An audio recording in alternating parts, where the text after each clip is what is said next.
लालची किसान की कहानी। एक गांव में एक किसान रहता था जो बहुत ही मेहनती और ईमानदार था, लेकिन उसमें एक कमी थी, वह बहुत लालची था। उसका नाम था रामू। रामू के पास थोड़ी सी जमीन थी जिस पर वह फसल उगाता था, लेकिन उसे यह कभी नहीं लगता था कि जो उसके पास है वही काफी है। वह हमेशा अधिक पाने की इच्छा करता था। एक दिन गांव के पास एक साधु बाबा आए। रामू ने उनसे सुनी थी कि बाबा के पास हर समस्या का हल है और जो भी बाबा से एक इच्छा मांगे वह पूरी हो जाती है। रामू ने भी सोचा कि वह बाबा से कुछ मांगे। वह बाबा के पास गया और बोला, मुझे इतनी जमीन चाहिए कि मैं करोड़पति बन जाऊं। बाबा मुस्कुराए और बोले, ठीक है, तुझे जितनी जमीन चाहिए उतनी मिल जाएगी, लेकिन ध्यान रखना कि तुम्हारा लालच तुम्हारे लिए नुकसानदेह न हो। रामू ने बिना सोचे समझे एक साथ बहुत बड़ी जमीन की मांग कर दी। बाबा ने उसे अपनी शक्तियों से वह जमीन दे दी। एक छोटे से गांव में एक सेठ रहता था जिसका नाम था लालची सेठ। वह बहुत ही धनी था, लेकिन उसका दिल कभी संतुष्ट नहीं होता था।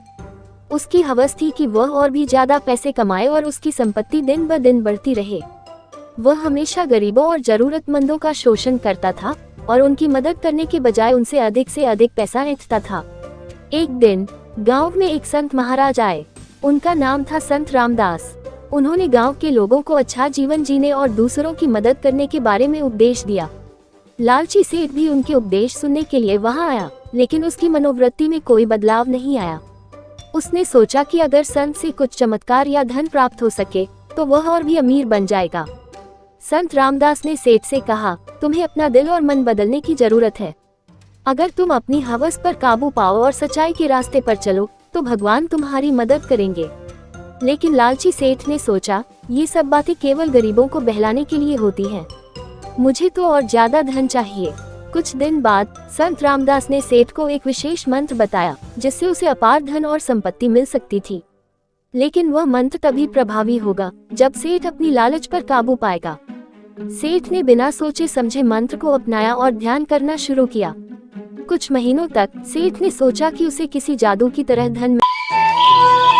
राजू नामक लड़का एक छोटे से गांव में रहता था। उसका परिवार बहुत गरीब था। राजू के पिता एक छोटे से खेत में काम करते थे, लेकिन वे भी बहुत संघर्ष करते थे। राजू का सपना था कि वह एक दिन बड़ा आदमी बनेगा और गांव के गरीब लोगों की मदद करेगा। एक दिन की घटना, राजू ने गांव के पास जंगल में जाकर एक तंत्र मंत्र करने वाले बाबा से सुना कि अगर इंसान सच्चे दिल से अपनी तकदीर बदलने की कोशिश करता है तो उसकी तकदीर जरूर बदलती है। ये सुनकर राजू बहुत उत्साहित हो गया। उसने सोचा, अगर मेरी तकदीर बदल गई तो मैं भी बड़ा आदमी बन सकता हूँ। राजू का संघर्ष। राजू ने अपनी मेहनत और लगन से काम करना शुरू किया। वह खेतों में काम करता, साथ ही शहर के एक छोटे से दुकान में भी काम करने जाता। लेकिन कई बार उसे मुश्किलों का सामना करना पड़ा। कई बार उसकी मेहनत बेकार जाती, लेकिन वह हार नहीं मानता। तकरीबन अंत में एक दिन राजू ने अपने गांव में एक नई तकनीकी खेती के तरीके को अपनाया। इस बार उसकी मेहनत रंग लाई। उसकी फसल बड़ी और सस्ती हुई और उसे पूरे गांव में प्रसिद्धि